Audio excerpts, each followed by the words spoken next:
प्रसन्नाङ्गरागं प्रभाकाञ्चनाङ्गं जगद्भीतिशौर्यं तुषाराद्रिधैर्यम् तृणीभूतहेतिं रणोद्यद्विभूतिं भजे वायुपुत्रं पवित्राप्तमित्रम् भजे पावनं भावनानित्यवासम्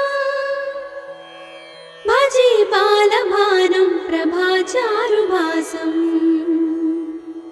भजे चन्द्रिकाकुन्दमन्दारहासम् भजे सन्ततं रामभूपालदासम्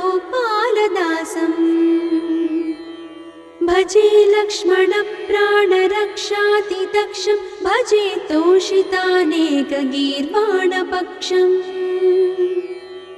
भजे घोरसङ्ग्रामसीमाहताक्षं भजे रामनामातिसम्प्राप्तरक्षम्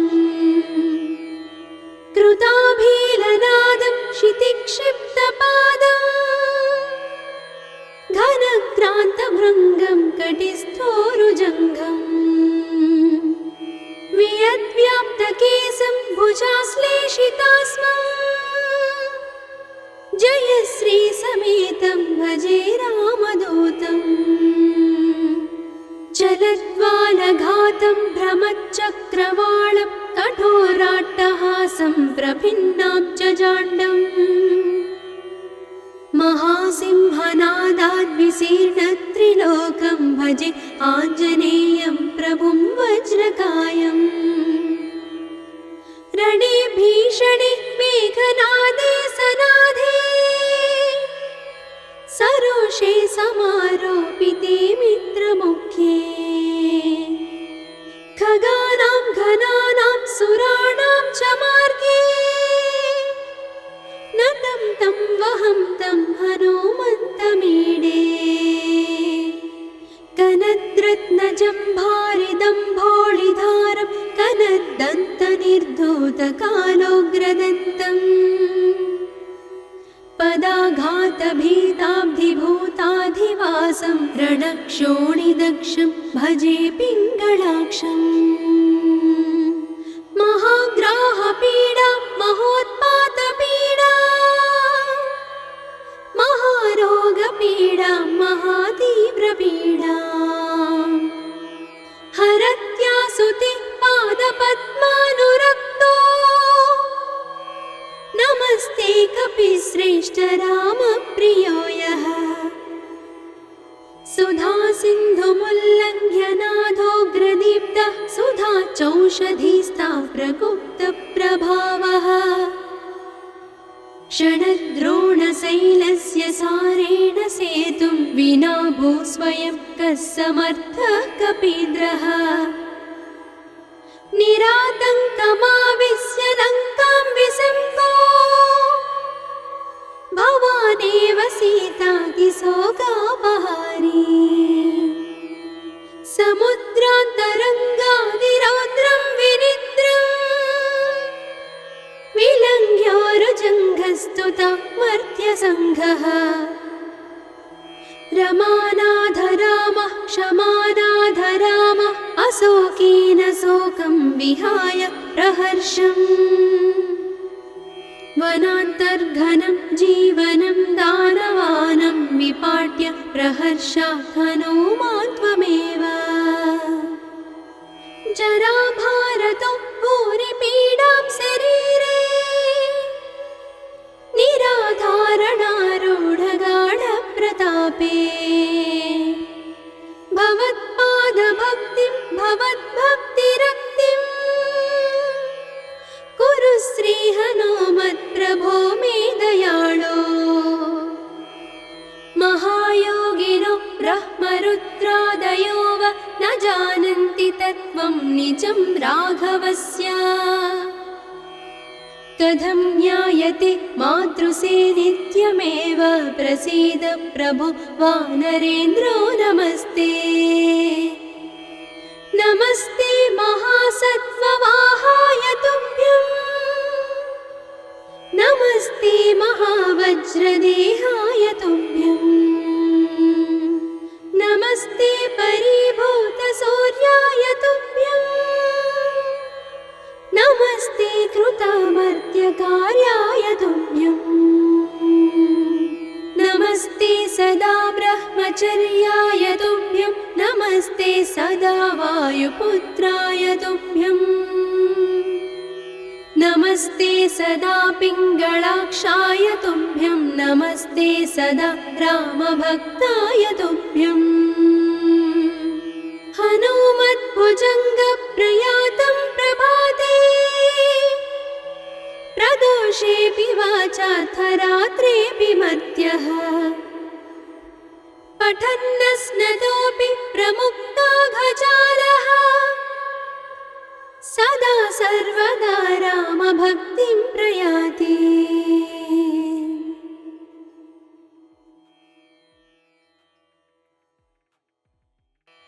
प्रसन्नाङ्गरागं प्रभाकाञ्चनाङ्गं जगद्भीतिशौर्यं तुषाराद्रिधैर्यम् तृणीभूतहेतिं रणोद्यद्विभूतिं भजे वायुपुत्रं पवित्राप्तमित्रम् भजे पावनं भावनानित्यवासम् भजे बालभानुं प्रभाचारुभासम् भजे चन्द्रिका कुन्दमन्दारहासम् भजे सन्ततं रामभूपालदासम् भजे लक्ष्मणप्राणरक्षातिदक्षं भजे तोषितानेकगीर्वाणपक्षम् भजे घोरसङ्ग्रामसीमाहताक्षं भजे रामनामातिसम्प्राप्तरक्षम् कृताभीलनादं क्षितिक्षिप्तपादम् घनक्रान्तभृङ्गं कटिस्थोरुजङ्घम् वियद्व्याप्तकेशं भुजाश्लेषितास्मम् जयश्रीसमेतं भजे रामदूतम् चलद्वालघातं भ्रमच्चक्रवालं कठोराट्टहासं प्रभिन्नाब्जजाण्डम् महासिंहनादाद्विशीर्णत्रिलोकं भजे आञ्जनेयं प्रभुं वज्रकायम् रणे भीषणे मेघनादे सनादे सरोषे समारोपिते मित्रमुख्ये खगानां घनानां सुराणां च मार्गे नतं तं वहं तं हनुमन्तमीडे कनद्रत्नजम्भारिदम्भोळिधारं कनद्दन्तनिर्धूतकालोग्रदन्तम् पदाघातभीताब्धिभूताधिवासं रणक्षोणिदक्षं भजे पिङ्गलाक्षम् महाग्राहपीडा महोत्पातपीडा महारोगपीडा महातीव्रपीडा हरत्यासुते पादपद्मानुरक्तो नमस्ते कपिश्रेष्ठ रामप्रियो यः सुधा सिन्धुमुल्लङ्घ्य नाथोग्रदीप्तः सुधा चौषधीस्ता प्रगुप्तप्रभावः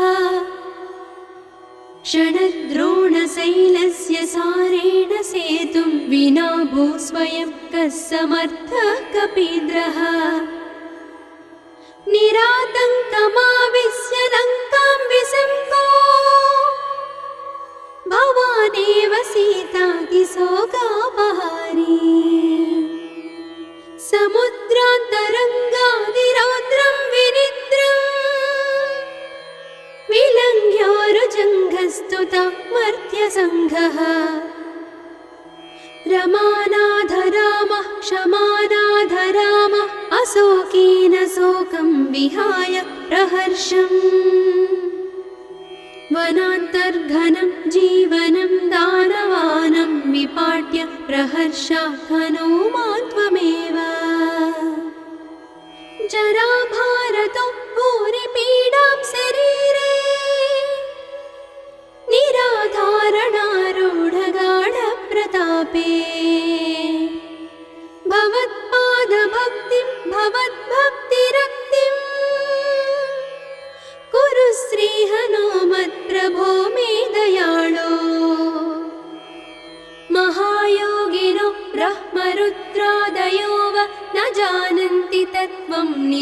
राघवस्य कथं ज्ञायते मातृसे नित्यमेव प्रसीद प्रभो वानरेन्द्रो नमस्ते नमस्ते महासत्त्ववाहाय तुभ्यं नमस्ते महावज्रदेहाय तुभ्यं नमस्ते परिभूतसूर्याय तुभ्यं नमस्ते कृतामर्त्यकार्याय तुभ्यं नमस्ते सदा ब्रह्मचर्याय तुभ्यं नमस्ते सदा वायुपुत्राय तुभ्यं नमस्ते सदा पिङ्गळाक्षाय तुभ्यं नमस्ते सदा रामभक्ताय तुभ्यं हनुमद्भुजङ्गप्रयातं प्रभाते प्रदोषेऽपि वाचार्थरात्रेऽपि मर्त्यः पठन्नस्नतोऽपि प्रमुक्ताघजालः सदा सर्वदा रामभक्तिं प्रयाति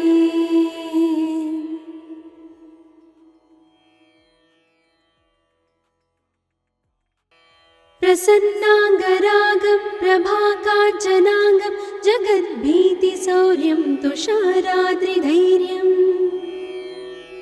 तृणीभूतहेतिं रणोद्यद्विभूतिं भजे वायुपुत्रं पवित्राप्तमित्रम् भजे पावनं भावनानित्यवासम् भजे बालभानुं प्रभाचारुभासम् भजे चन्द्रिकाकुन्दमन्दारहासम् भजे सन्ततं रामभूपालदासम् भजे लक्ष्मणप्राणरक्षातिदक्षं भजे तोषितानेकगीर्वाणपक्षम् भजे घोरसङ्ग्रामसीमाहताक्षं भजे रामनामातिसम्प्राप्तरक्षम् कृताभीलनादं क्षितिक्षिप्तपादं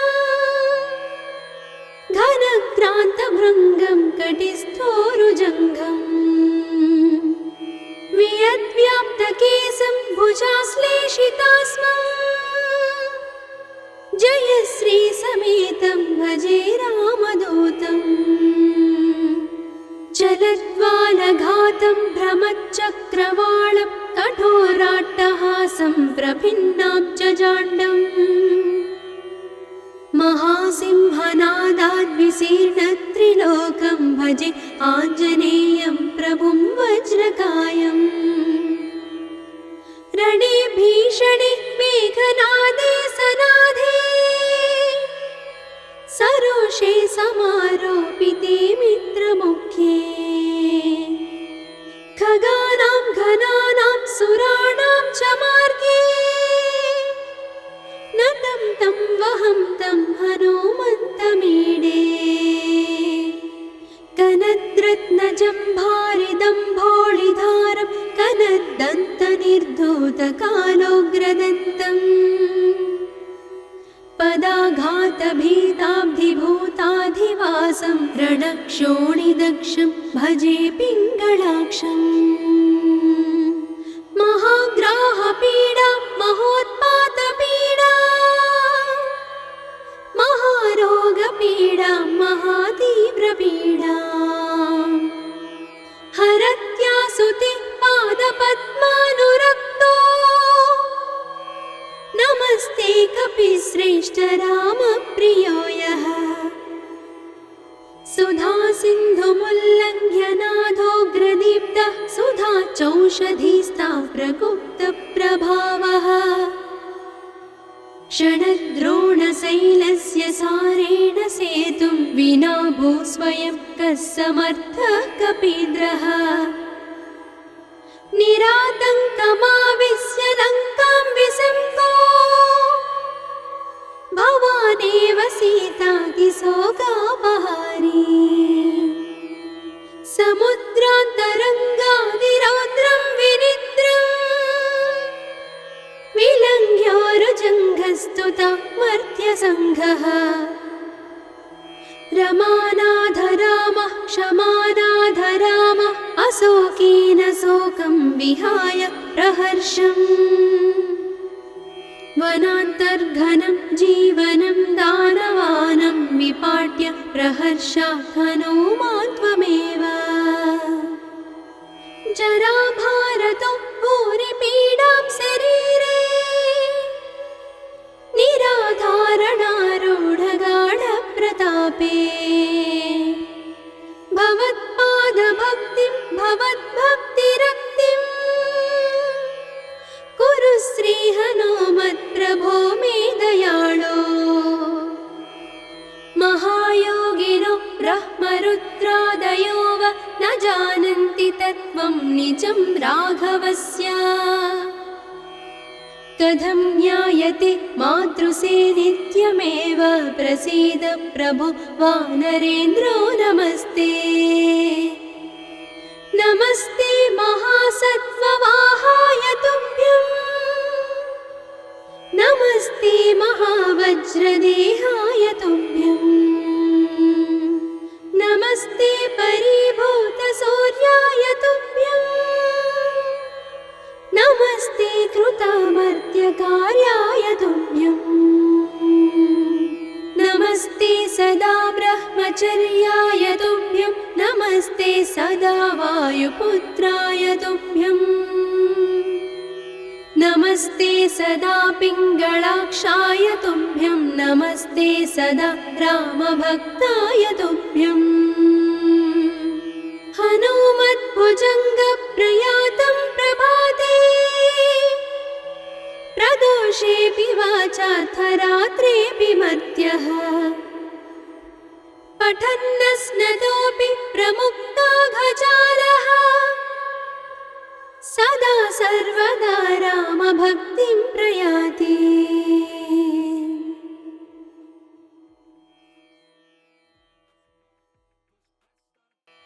प्रसन्नाङ्गरागं प्रभाकाञ्चनाङ्गं जगद्भीतिशौर्यं तुषाराद्रिधैर्यं तृणीभूतहेतिं रणोद्यद्विभूतिं भजे वायुपुत्रं पवित्राप्तमित्रम् भजे पावनं भावनानित्यवासम् भजे बालभानुं प्रभाचारुभासम्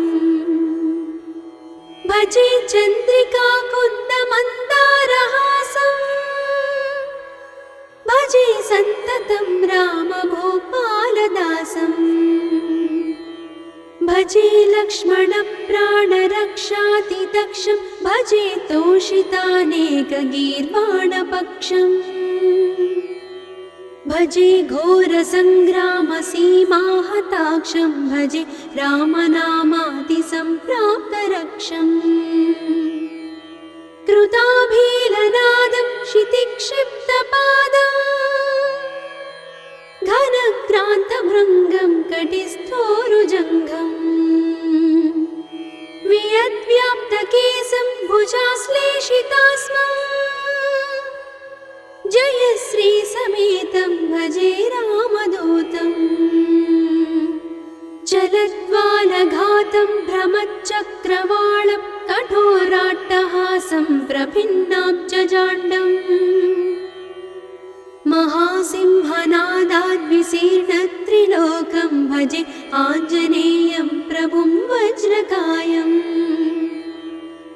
रणे भीषणे मेघनादे सनादे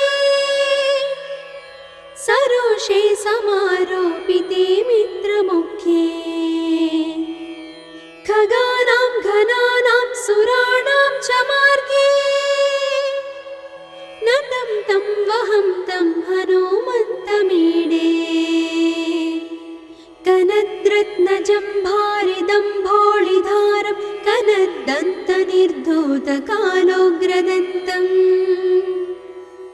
पदाघातभीताब्धिभूताधिवासं रणक्षोणिदक्षं भजे पिङ्गळाक्षम् महाग्राहपीडा महोत्पातपीडा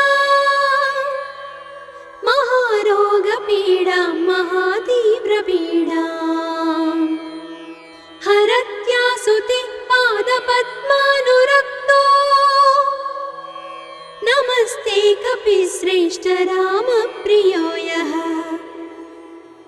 सुधा सिन्धुमुल्लङ्घ्य नाथोग्रदीप्तः सुधा चौषधीस्ता प्रगुप्तप्रभावः षडद्रोणशैलस्य सारेण सेतुं विना भू स्वयं कः समर्थः कपीन्द्रः निरातङ्कमाविश्य लङ्कां विसम्पो भवानेव सीतातिशोकापहारी समुद्रान्तरङ्गादिरौद्रं विनिद्रम् विलङ्घ्योरुजङ्घस्तुता मर्त्यसङ्घः रमानाथ रामः क्षमानाथ रामः अशोकेन शोकं विहाय प्रहर्षम् वनान्तर्घनं जीवनं दानवानं विपाट्य प्रहर्षात् हनूमान् त्वमेव जराभारतो भूरिपीडां शरीरे निराधारणारूढगाढप्रतापे भवत्पादभक्तिं भवद्भक्तिरक्तिं कुरु श्रीहनुमत्प्रभो मे दयाळो महायोगिनो ब्रह्मरुद्रादयो वा न जानन्ति तत्त्वं निजं राघवस्य कथं ज्ञायते मातृसे नित्यमेव प्रसीद प्रभो वानरेन्द्रो नमस्ते नमस्ते महासत्त्ववाहाय तुभ्यं नमस्ते महावज्रदेहाय तुभ्यं नमस्ते परिभूतसूर्याय तुभ्यं नमस्ते कृतामर्त्यकार्याय तुभ्यं नमस्ते सदा ब्रह्मचर्याय तुभ्यं नमस्ते सदा वायुपुत्राय तुभ्यं नमस्ते सदा पिङ्गळाक्षाय तुभ्यं नमस्ते सदा रामभक्ताय तुभ्यं हनुमद्भुजङ्गप्रयातं प्रभाते प्रदोषेऽपि वाचार्थरात्रेऽपि मर्त्यः पठन्नस्नतोऽपि प्रमुक्ताघजालः सदा सर्वदा रामभक्तिं प्रयाति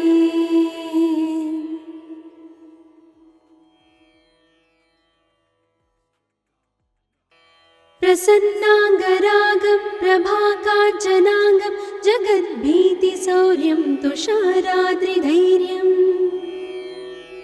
तृणीभूतहेतिं रणोद्यद्विभूतिं भजे वायुपुत्रं पवित्राप्तमित्रम् भजे पावनं भावनानित्यवासम् भजे बालभानुं प्रभाचारुभासम् भजे चन्द्रिका कुन्दमन्दारहासम् भजे सन्ततं रामभूपालदासम् भजे लक्ष्मणप्राणरक्षातिदक्षं भजे तोषितानेकगीर्वाणपक्षम् भजे घोरसङ्ग्रामसीमाहताक्षं भजे रामनामातिसम्प्राप्तरक्षम् कृताभीलनादं क्षितिक्षिप्तपादं घनक्रान्तभृङ्गं कटिस्थोरुजङ्घम् वियद्व्याप्तकेशं भुजाश्लेषितास्मम् जय श्री समेतं भजे रामदूतं चलद्वालघातं भ्रमच्चक्रवालं कठोराट्टहासं प्रभिन्नाब्जजाण्डम् महासिंहनादाद्विशीर्णत्रिलोकं भजे आञ्जनेयं प्रभुं वज्रकायम् रणे भीषणे मेघनादे सनादे प्रदोषे समारोपिते मित्रमुख्ये खगानां घनानां सुराणां च मार्गे नतं तं वहं तं हनुमन्तमीडे कनद्रत्नजम्भारिदम्भोळिधारं कनद्दन्तनिर्धूतकालोग्रदन्तम् पदाघातभीताब्धिभूताधिवासं रणक्षोणिदक्षं भजे पिङ्गळाक्षम् महाग्राहपीडा महोत्पातपीडा महारोगपीडा महातीव्रपीडा हरत्यासुते पादपद्मानुरक्तो नमस्ते कपिश्रेष्ठ रामप्रियो यः सुधा सिन्धुमुल्लङ्घ्य नाथोग्रदीप्तः सुधा चौषधीस्ता प्रकुप्तप्रभावः षडद्रोणशैलस्य सारेण सेतुं विना भूस्वयं कः समर्थः कपीन्द्रः निरातङ्कमाविश्य लङ्कां विसम्पो भवानेव सीतातिशोकापहारी समुद्रान्तरङ्गादिरौद्रं विनिद्रम् विलङ्घ्योरुजङ्घस्तुता मर्त्यसङ्घः रमानाथ रामः क्षमानाथ रामः अशोकेन शोकं विहाय प्रहर्षम् वनान्तर्घनं जीवनं दानवानं विपाट्य प्रहर्षात् हनुमान् त्वमेव जराभारतो भूरिपीडां शरीरे निराधारणारूढगाढप्रतापे भवत्पादभक्तिं भवद्भक्तिरक्तिं कुरु श्रीहनुमत्प्रभो मे दयाळो महायोगिनो ब्रह्मरुद्रादयो वा न जानन्ति तत्त्वं निजं राघवस्य कथं ज्ञायते मातृसे नित्यमेव प्रसीद प्रभो वानरेन्द्रो नमस्ते नमस्ते महासत्त्ववाहाय तुभ्यं नमस्ते महावज्रदेहाय तुभ्यं नमस्ते परिभूतसूर्याय तुभ्यं नमस्ते कृतामर्त्यकार्याय तुभ्यं नमस्ते सदा ब्रह्मचर्याय तुभ्यं नमस्ते सदा वायुपुत्राय तुभ्यं नमस्ते सदा पिङ्गळाक्षाय तुभ्यं नमस्ते सदा रामभक्ताय तुभ्यं हनुमद्भुजङ्गप्रयातं प्रभाते प्रदोषेऽपि वाचार्थरात्रेऽपि मर्त्यः पठन्नस्नतोऽपि प्रमुक्ताघजालः सदा सर्वदा रामभक्तिं प्रयाति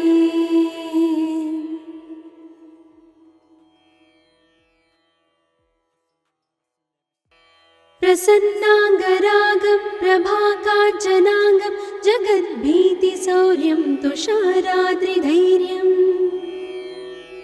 तृणीभूतहेतिं रणोद्यद्विभूतिं भजे वायुपुत्रं पवित्राप्तमित्रम् भजे पावनं भावनानित्यवासम् भजे बालभानुं प्रभाचारुभासम् भजे चन्द्रिका कुन्दमन्दारहासम् भजे सन्ततं रामभूपालदासम् भजे लक्ष्मणप्राणरक्षातिदक्षं भजे तोषितानेकगीर्वाणपक्षम् भजे घोरसङ्ग्रामसीमाहताक्षं भजे रामनामातिसम्प्राप्तरक्षम्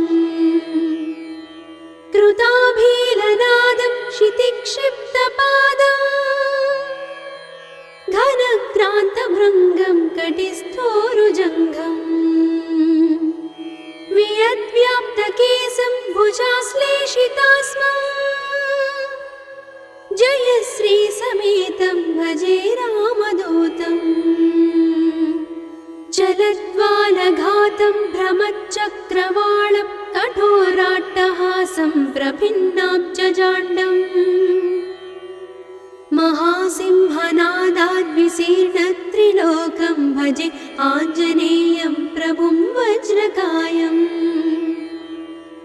रणे भीषणे मेघनादे सनादे सरोषे समारोपिते मित्रमुख्ये खगानां घनानां सुराणां च मार्गे नतं तं वहं तं हनुमन्तमीडे कनद्रत्नजम्भारिदम्भोळिधारं कनद्दन्तनिर्धूतकालोग्रदन्तम् पदाघातभीताब्धिभूताधिवासं रणक्षोणिदक्षं भजे पिङ्गळाक्षम् महाग्राहपीडा महोत्पातपीडा महारोगपीडा महातीव्रपीडा हरत्यासुते पादपद्मानुरक्तो नमस्ते कपिश्रेष्ठ रामप्रियो यः सुधा सिन्धुमुल्लङ्घ्य नाथोग्रदीप्तः सुधा चौषधीस्ता प्रकुप्तप्रभावः षडद्रोणशैलस्य सारेण सेतुं विना भूस्वयं कः समर्थः कपीन्द्रः निरातङ्कमाविश्य लङ्कां विसङ्को भवानेव सीतातिशोकापहारी समुद्रान्तरङ्गादिरौद्रं विनिद्रम् विलङ्घ्योरुजङ्घस्तुता मर्त्यसङ्घः रमानाथ रामः क्षमानाथ रामः अशोकेन शोकं विहाय प्रहर्षम् वनान्तर्घनं जीवनं दानवानं विपाट्य प्रहर्षात् हनुमान् त्वमेव जराभारतो भूरिपीडां शरीरे निराधारणारूढगाढप्रतापे भवत्पादभक्तिं भवद्भक्तिरक्तिं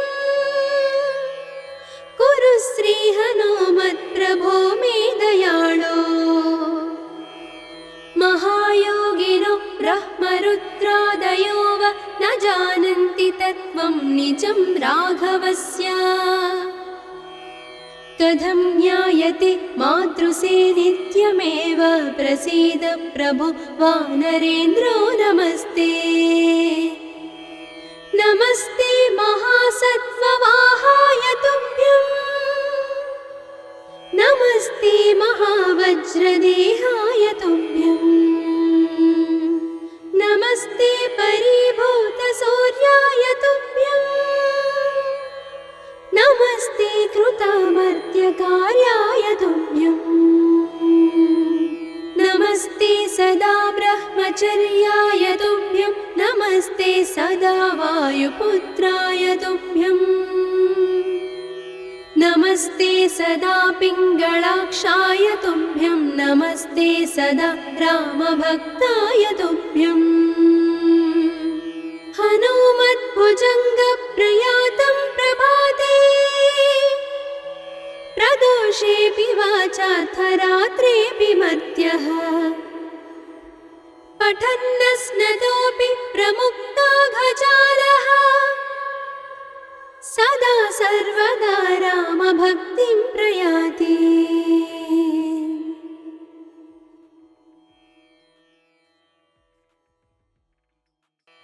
प्रसन्नाङ्गरागं प्रभाकाञ्चनाङ्गं जगद्भीतिशौर्यं तुषाराद्रिधैर्यम् तृणीभूतहेतिं रणोद्यद्विभूतिं भजे वायुपुत्रं पवित्राप्तमित्रम् भजे पावनं भावनानित्यवासम् भजे बालभानुं प्रभाचारुभासम् भजे चन्द्रिका कुन्दमन्दारहासम् भजे सन्ततं रामभूपालदासम् भजे लक्ष्मणप्राणरक्षातिदक्षं भजे तोषितानेकगीर्वाणपक्षम् भजे घोरसङ्ग्रामसीमाहताक्षं भजे रामनामातिसम्प्राप्तरक्षम् कृताभीलनादं क्षितिक्षिप्तपादम् घनक्रान्तभृङ्गं कटिस्थोरुजङ्घम् वियद्व्याप्तकेशं भुजाश्लेषितास्मम् जयश्रीसमेतं भजे रामदूतम् चलद्वालघातं भ्रमच्चक्रवालं कठोराट्टहासं प्रभिन्नाब्जजाण्डम् महासिंहनादाद्विशीर्णत्रिलोकं भजे आञ्जनेयं प्रभुं वज्रकायम् रणे भीषणे मेघनादे सनादे सरोषे समारोपिते मित्रमुख्ये खगानां घनानां सुराणां च मार्गे नतं तं वहं तं हनुमन्तमीडे कनद्रत्नजम्भारिदम्भोळिधारं कनद्दन्तनिर्धूतकालोग्रदन्तम् पदाघातभीताब्धिभूताधिवासं रणक्षोणिदक्षं भजे पिङ्गळाक्षम् महाग्राहपीडा महोत्पातपीडा महारोगपीडा महातीव्रपीडा हरत्यासुते पादपद्मानुरक्तो नमस्ते कपिश्रेष्ठ रामप्रियो यः सुधा सिन्धुमुल्लङ्घ्य नाथोग्रदीप्तः सुधा चौषधीस्ता प्रगुप्तप्रभावः षडद्रोणशैलस्य सारेण सेतुं विना भूस्वयं कः समर्थः कपीन्द्रः निरातङ्कमाविश्य लङ्कां विसम्पो भवानेव सीतातिशोकापहारी समुद्रान्तरङ्गादिरौद्रं विनिद्रम् विलङ्घ्योरुजङ्घस्तुता मर्त्यसङ्घः रमानाथ रामः क्षमानाथ रामः अशोकेन शोकं विहाय प्रहर्षम् वनान्तर्घनं जीवनं दानवानं विपाट्य प्रहर्षात् हनुमान् त्वमेव जराभारतो भूरिपीडां शरीरे निराधारणारूढगाढप्रतापे भवत्पादभक्तिं भवद्भक्तिरक्तिं कुरु श्रीहनुमत्प्रभो मे दयाळो महायोगिनो ब्रह्मरुद्रादयो वा न जानन्ति तत्त्वं निजं राघवस्य कथं ज्ञायते मातृसे नित्यमेव प्रसीद प्रभो वानरेन्द्रो नमस्ते नमस्ते महासत्त्ववाहाय तुभ्यम् नमस्ते महावज्रदेहाय तुभ्यम् नमस्ते परिभूतसूर्याय तुभ्यम्